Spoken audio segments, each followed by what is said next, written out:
Welcome to our series, the Bhagavad Gita for All. Namaskar. Chapter 10, Vibhuti Yog, or the Yog of Manifestation.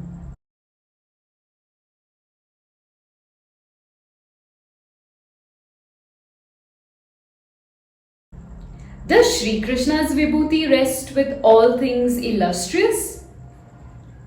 In the last video, we paid heed to the glories in which we can find Shri Krishna's Vibhuti. Humans by themselves don't take any actions.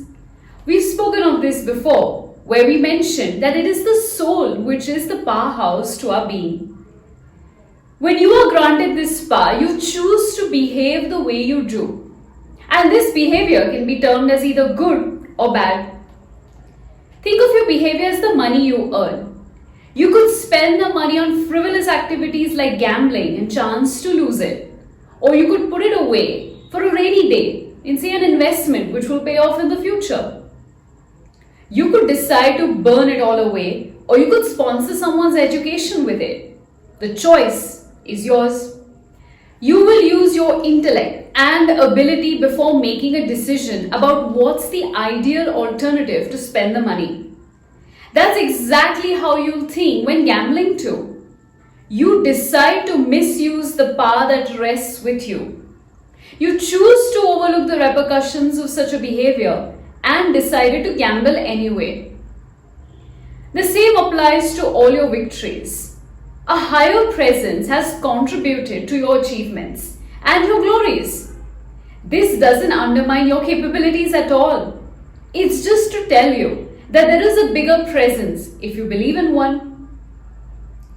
Shri Krishna says he is present in the punishment one receives for unrighteous behavior, and you'll also find him in the reward for something good. He is the wisdom that one receives upon spiritual maturity. He is the determination that powers you and the strength you receive to do things. Shri Krishna is thus the energy that manifests all the things around us, as well as the energy that brings to life everything that we see around us. When you think of this powerhouse, think of this as an infinite reservoir of glory, splendor, wisdom, knowledge, opulence, and beauty at your disposal for you to enjoy, for you to learn from. What he means to say is that the entire world rests within him, and all you need to do is to find him. What's a better place to look for him than within yourself? Decoding Spirituality. I thought I'd share some insight on decoding spirituality. Sometimes one begins to associate the concept of spirituality with an existing structure. You don't have to take someone's word for everything that's written or spoken about spirituality. Let's not forget that some things may be lost in translation.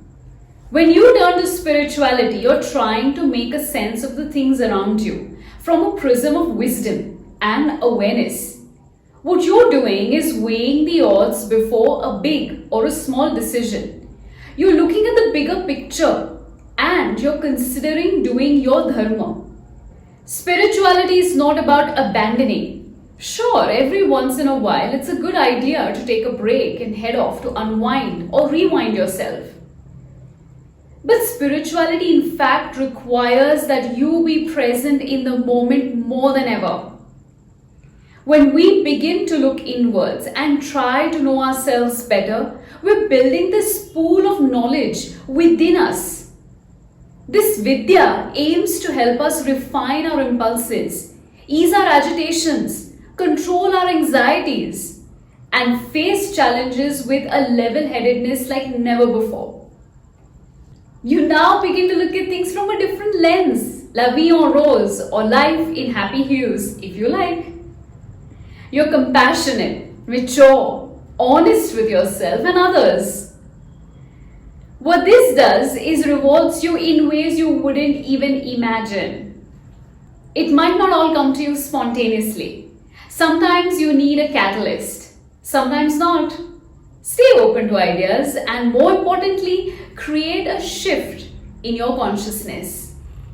I'll leave you with the words of an English poet, William Ernest Henley, as we conclude this chapter. It matters not how strait the gate, how charged with punishments the scroll. I am the master of my fate, I am the captain of my soul. Until next time, Dhanyavad.